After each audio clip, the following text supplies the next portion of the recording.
आज की समाज फर्स्ट इम्प्रेशन? देखें, ओपन जो कोर्ट्स होते हैं ना, ओपन कोर्ट्स जो हैं, ओपन जस्टिस का एक फर्दर उसकी फॉर्म है और बड़ी अच्छी बात होती है कि एक्सेस जो हो वो आपकी पब्लिक जो है उसको मैक्सिमम होनी चाहिए टुवर्ड्स द कोर्ट।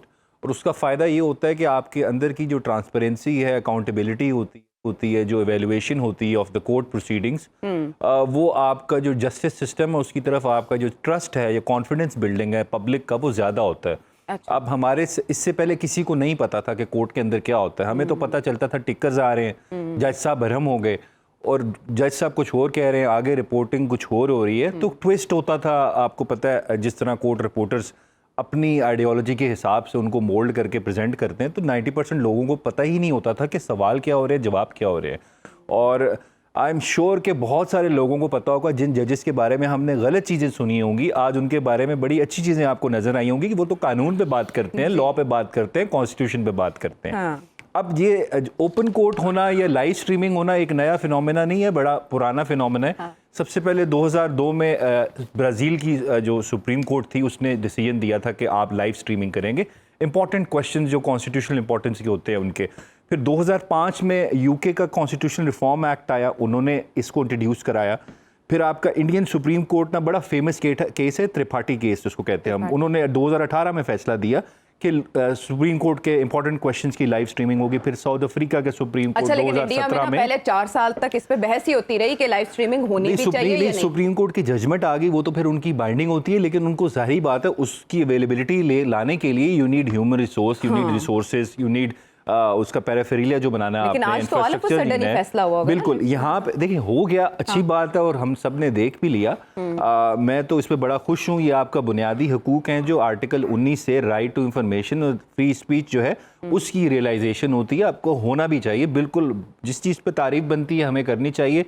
बड़ा अच्छा फैसला था इसका, बिल्कुल हमको खैर मुकद्दम करना चाहिए। और मेरे ख्याल से ये एक टुवर्ड्स रिफॉर्मेशन हमारा एक अच्छा स्टेप है हमारी जुडिशरी का। बैकलॉग, अच्छा, इसमें देखिए बैकलॉग से कुछ नहीं होता। अब रोज तो सुप्रीम कोर्ट की प्रोसीडिंग इस तरह पीटीवी पूरा दिन नहीं दिखाएगा, उसका ये होता है बाकी दुनिया में यूट्यूब चैनल्स हैं अपने सुप्रीम कोर्ट्स के, जैसे इंडियन का कलकत्ता हाई कोर्ट का एक यूट्यूब चैनल है, जिसने देखना है जाके उस पर क्लिक करे, वो चलता रहेगा। लेकिन इस तरह कॉम पूरी तो नहीं देख सकती ना प्रोसीडिंग्स, जिसका इंटरेस्ट है वही देखेगा। एक इसका अच्छा बेनिफिशियल इफेक्ट होगा, उसको आप सही तरह यूज करें, स्टूडेंट्स के लिए, रिसर्चर्स के लिए, एकेडमिक्स के लिए अच्छा इम्पैक्ट होगा। अच्छा, इसमें देखें, अब हम नॉर्मली जो सुनते थे बताया जाता था कि जी जस्टिस मुनीब अख्तर कोई कानून की बात नहीं करते, हमें बताया जा रहा था जानिबदार जी, जानिबदार हैं जी, हम ख्याल हैं, हम ख्याल हैं। हाँ। आज पूरी आप देख लें जितनी हेयरिंग हुई, एक तो हमारे जजेस, आपको जब हमारे वकला का दर्द भी महसूस हुआ होगा कि ये बोलने बिल्कुल नहीं देते।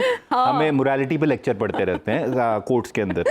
हाँ। ये नॉर्मल बात है, ये तो आपने आज देखना, इसका शाखसाना देखा, ये नॉर्मल एवरेज बात है। आज इस ट्रांसमिशन के जज अवाम थे, पब्लिक देख रही जी बिल्कुल, इनको भी शुक्र है कोई जज कर रहा है बैठ के, क्योंकि इनको तो कोई जज नहीं कर सकता। अच्छी बात है। अच्छा देखें, मैंने पूरी प्रोसीडिंग्स देखी टोटल। सिंपल उसमें एक सवाल था, क्या एक आइन में तरमीम किए बगैर आप राइट ऑफ अपील क्रिएट कर सकते हैं कि नहीं कर सकते, क्योंकि आपने सिंपल लेजिस्लेशन से क्रिएट किया। और क्या फुल कोर्ट बैठेगा तो फिर अपील कौन सुनेगा? ये दो सवाल सबसे मेन क्रिटिकल आपके क्रूशियल क्वेश्चन से, जिसका जवाब ना एजी साहब के पास था ना हमारे कुछ जजेस के जो इस कानून के हक में प्राइमा फेशी नजर आ रहे उनके पास भी नहीं था। तो मैंने पूरी प्रोसीडिंग्स देखी। मैं यही कह रहा हूँ, जस्टिस आयशा मलिक बहुत ब्रिलियंट जज है। उनके जब वो एलिवेशन में हुई थी बड़े सवाल उठे थे, वो आपको पता लग गया होगा उनको कितना कानून आता है और वो कितना अच्छा कानून समझती है। और साथ जस्टिस मुनीब अख्तर ने जो क्रिटिकल क्वेश्चन उठाए, किसी के पास आंसर नहीं था। लेकिन इसके साथ साथ हमारे जजेस को एक और चीज़ सीखनी चाहिए कि जब सवाल पूछा जाता है वो वकील से पूछा जाता है, फेलो जज से नहीं पूछा जाता कि फेलो जजेस सवाल जजेस के एक दूसरे के आंसर कर रहे हैं, क्रॉस आंसरिंग हो रही है। तो मेरे ख्याल से ये शायद पहली दफ़ा थी, अभी इनको सीखना है, थोड़ा एवोल्यूशन होगी इस चीज़ की। लेकिन एक बात इस चीज़ पे ख़त्म करूँगा, जो हमें इंप्रेशन जजेस का दिया जाता है कि जी ये हम ख्याल नहीं, ये नहीं, हम ख्याल नहीं। जब हम आइन कानून की बात करें और आपको सूट ना करे तो आपको हम ख्याल लगता है। अगर आइन कानून की वो बात करें आपको सूट कर रहा हो तो आपको बहुत इंडिपेंडेंट जज लगता है। सो सबका। और एक आखिरी बात देखें, इस पूरे हेयरिंग में मेरे ख्याल से 6-7 घंटे की हो चुकी है, उसमें 1 घंटा कानून की बात हुई है और हमें मोरालिटी पे, रिलीजन पे, एथिक्स पे, इन चीज़ों पे लेक्चर पढ़ते रहे। जजेस से मेरी गुजारिश है, काइंडली हम कानून सुनने के लिए बैठे हैं अदालतों में, हमें मोरालिटी पे लेक्चर देने के लिए हमारे मुल्क में मौलवी बहुत हैं जो बिला वजह भी देते हैं हमें लेक्चर्स। एथिक्स पे हमारे माँ बाप भी मौजूद हैं, सब हमें लेक्चर्स देते हैं। आप आइन और कानून के मुताबिक बात आइन और कानून की बात करें, जिसके हवाले से जो पहचानी मुनीब जाती है, अख्तर जो साहब को हमने सुना है, बड़ा अच्छा लगा, मैंने बल्कि सीखा। जी बिल्कुल, दिस इज व्हाट द जजेस आर सपोज्ड टू डू। आप क्या समझते हैं कि किस हद तक ये एक्ट ठीक है और सुप्रीम कोर्ट इसको कैसे देख रही है? देखें इस कानून के अगर आप उस सब्सटेंस में जाएं तो इसमें कुछ अच्छी बातें बिल्कुल हैं, जैसे कि आप पावर ऑफ द सीजे को थोड़ा डिसेंट्रलाइज कर दें, थोड़ा स्ट्रक्चर कर दें, ऑब्जेक्टिव क्राइटेरिया ले आएँ टू फॉर्म अ बेंच, या तो उसके अलावा जो आपका वो है सू मोटो लेने की जो आपकी पावर है, जो आपकी अथॉरिटी है। लेकिन देखें ये फिर अगर आपको करना है तो ये तो फिर आपकी सारी हाई कोर्ट्स में, डिस्ट्रिक्ट कोर्ट्स में भी फिर आपको करना पड़ेगा, क्योंकि यहाँ पे जो हाई कोर्ट में लाहौर में चीफ जस्टिस होता है उसके पास तो 60 जजेस का रोस्टर बनाने की पावर है। तो इसमें तो फिर बहुत सारी चीज़ें करने वाली हैं, लेकिन इसमें थोड़ा सा एक देखें इशू आएगा, मुझे नहीं पता, लेकिन हमने जो कोई ऑर्गेनाइजेशनल अगर आप मैनेजमेंट पढ़ें उसमें अगर एक ही पावर आप 3 लोगों में डिवाइड कर देना तो थोड़ा प्रॉब्लम भी फिर आ सकता है, मतलब डिसीजन मेकिंग भी फिर आपकी प्रॉब्लमैटिक हो सकती है। फॉर एग्जांपल, मैं एग्जांपल दे रहा हूँ, जिस तरह आर्म फोर्सेस अगर आप 3 आर्मी चीफ्स बना दें तो there will be a problem. एक ये एडमिनिस्ट्रेटिव इशू आ सकता है, मतलब अगर उसको केटर कर सकते हैं रूल्स बना के तो बेशक कर लें। लेकिन हाँ, जहाँ तक देखिए मुझे प्रॉब्लम इससे है, जो राइट ऑफ अपील है वो भी बड़ी अच्छी बात है, होना चाहिए। प्रॉब्लम इस चीज़ से नहीं है कि इसमें जो इसका सब्सटेंस है वो गलत है या ठीक है, प्रॉब्लम है तरीकाकार से। आपने जो तरीकाकार अपनाया है वो गलत है। आपको राइट ऑफ अपील क्रिएट करना है 184(3) की, तो आपको आइन में तरमीम करने की ज़रूरत है।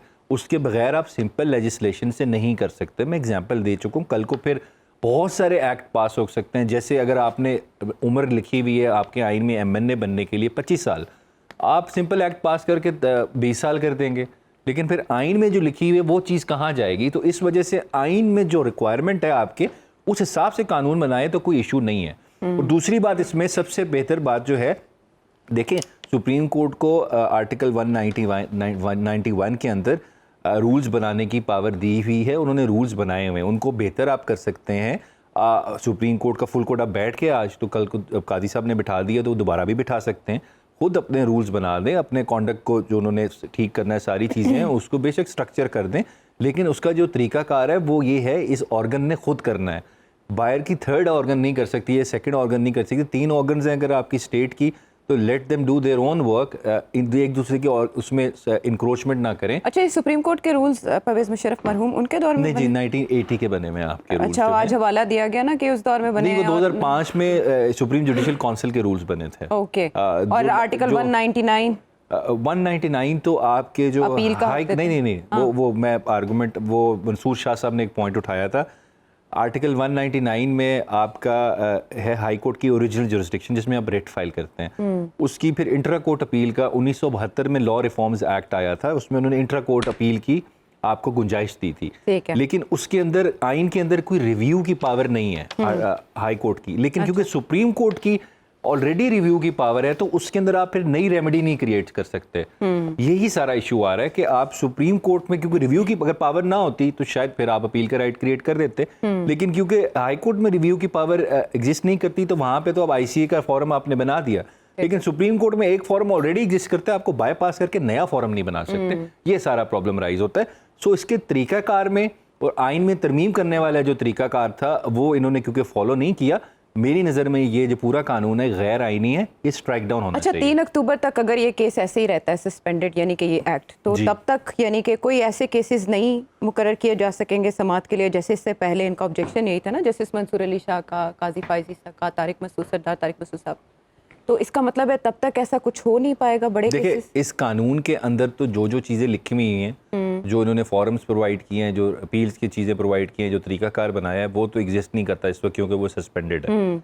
उसके अलावा जो पास प्रैक्टिस चल रही थी, जब पास में आपके रूल्स के नीचे सुप्रीम कोर्ट पे पावर्स थी, उसी को फॉलो करना पड़ेगा आपको। ये तब चीफ जस्टिस नहीं थे ना, नहीं थे, लेकिन उन्होंने फिर आज स्टे ऑर्डर खत्म कर देते ना। हाँ।